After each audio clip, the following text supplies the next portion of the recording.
खरं तर हा जाहीरनामा खंजीर खुपसणारे नेहमीचे शरद पवार साहेबांनी शपथनामासारखा जाहीरनामा देणे खरं तर जनतेला मूर्ख बनवणे आहे.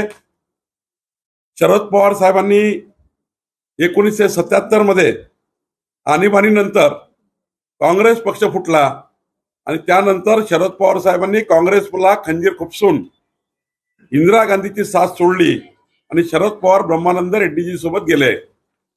पुढे जर आपण विचार केला, पवार साहेबांचा पराक्रम जो खंजीर खुपसण्याचा आहे, 1978 मध्ये मुख्यमंत्री वसंतदादा पाटील यांच्या पाठीत खंजीर खुपसून वसंतदादाचं सरकार शरद पवार साहेबांनी पाडलं.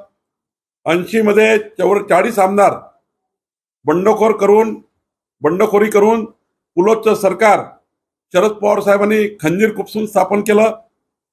88चा विचार केला, पुलोदला पुन्हा खंजीर खुपसलं, पुलोदच्या पाठीत पुन्हा काँग्रेसमध्ये गेले. 99 मध्ये राष्ट्रवादीची स्थापना केली, काँग्रेसच्या पाठीत खंजीर खुपसला, पुढे गेले. 2019 मध्ये अजितदादाला शब्द दिला, अजितदादाच्या पाठीत खंजीर खुपसला, पुढे गेले. 2019 मध्ये महाविकास आघाडी स्थापन केली.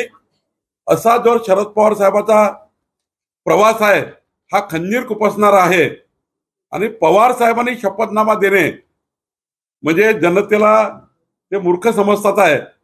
शरद पवार साहेबांचा शपथनामा हा खंजीर खुपसणाराचा नामा आहे. त्यामुळं पवार साहेबांच्या या शपथनाम्यावर एकही मत मिळणार नाही, या जाहीरनाम्यावर एकही मत मिळणार नाही.